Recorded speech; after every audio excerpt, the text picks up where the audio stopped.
and feel so alive. My musical career began at the tender age of 12.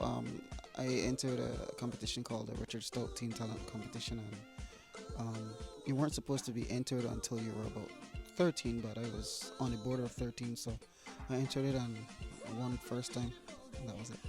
That started it all. If I wasn't singing, I would have been a veterinarian. I would have been an animal doctor. I would have been working with animals one way or the other, because I have a serious passion and love for animals. It would have, yeah, it would have been my career choice. I have cats. I have dogs. I tried alligators, but it didn't work out. I do have birds. I have a lot of things. Yes, I am a pet freak. There are many things challenging in my career, and in this career choice especially. I probably could have done decent doing another genre, but I chose soca music, and that within itself has been extremely frustrating for soca artists.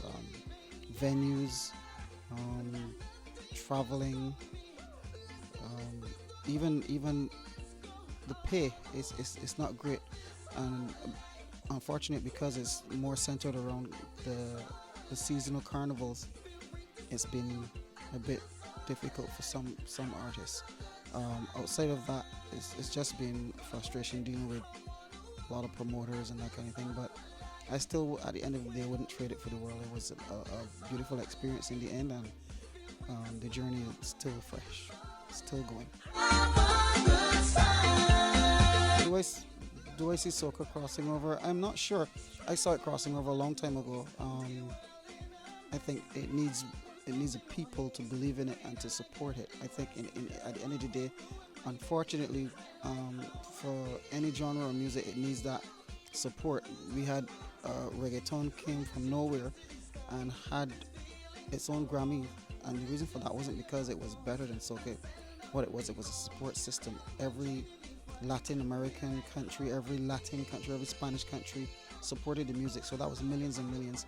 What that really decided, then the factor for that was album sales. There were album sales, there were CD sales. Business was booming for record labels with that. We never really can have that for soca artists at this point in time.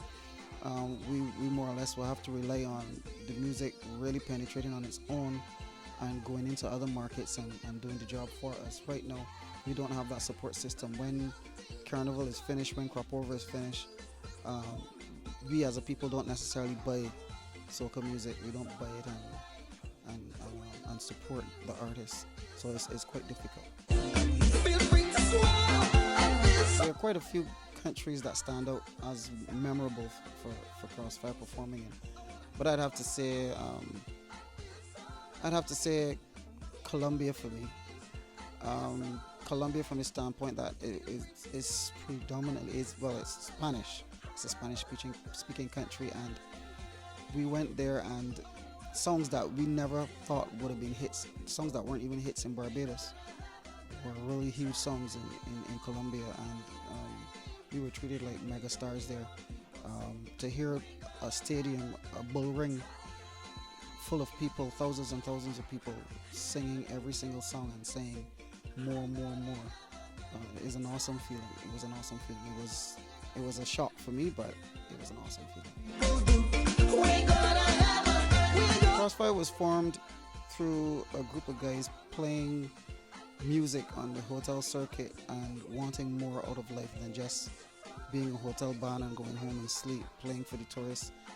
You'll be playing and you'll be performing a song and singing your heart out and people eating, and you just didn't want that for yourself.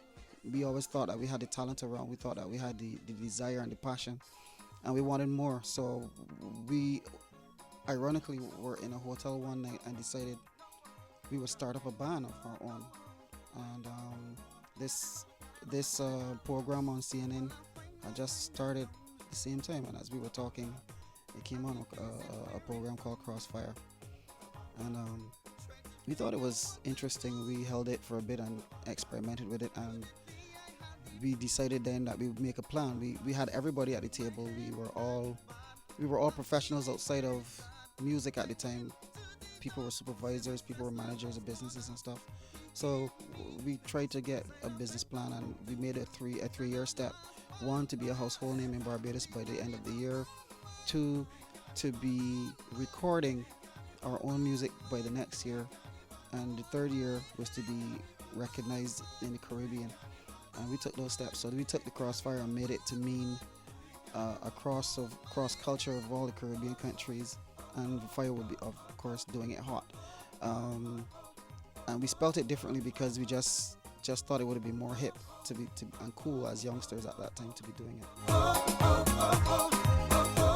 It was a fantastic feeling to win from the standpoint that in those days I wanted to enter the competitions, and I wanted people to write songs for me that just wouldn't write songs for me, and they kept me waiting and waiting, and I decided then that I'd write my own songs.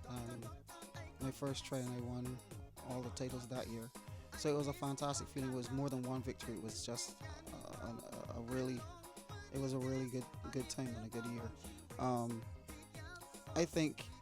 I don't know if it had a profound effect on my career as such, because I don't do those songs outside of Barbados like that in every country.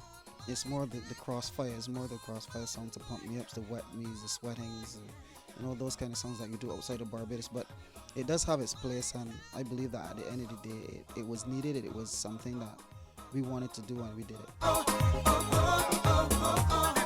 As always, I always tell people to be yourself. At the end of the day, you can sing really well. You can sing like Rihanna. You can sing like Stevie Wonder. But you don't need to be Rihanna or Stevie Wonder. You need to be yourself. Rihanna didn't come in and become Beyonce. She came in and became Rihanna. And it's really important for people to understand that you need that niche. You need to be yourself. You need not, especially the soca genre, you need not to come and be an Alison Hines. You need not to come and be a Machel Montana. You need not to come and be a Rupee.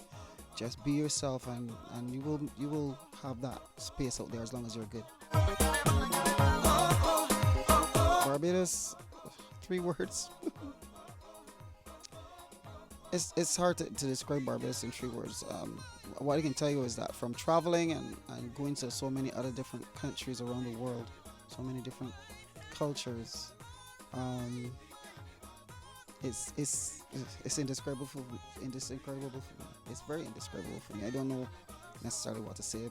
I'd have to say a paradise. I have to say a gem, a beautiful people, a warm, beautiful gem. Let's just say that.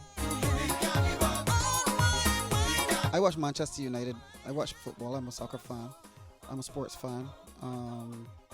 So when I'm not into music, I will be doing anything to do with sports: cricket, soccer, basketball, or just simply in my room writing. I'm addicted to music, so I'll be in my room writing most of the time. Right now, Crossfire is celebrating 25 years. We started from the 1st of January this year. So we're touching as many countries as we can, doing an actual Crossfire 25th anniversary concert. So that's what you can look out for us doing around the world. A lot of 25th anniversary concerts. We're currently in studio working on a 25th anniversary CD, and we're just about to release one song. It's called No Worries, and there are a lot more songs to follow with that there. So you can look out. We're concentrating this year heavily on what made Crossfire in the first place, which would be beautiful melodies. So you can look out for that.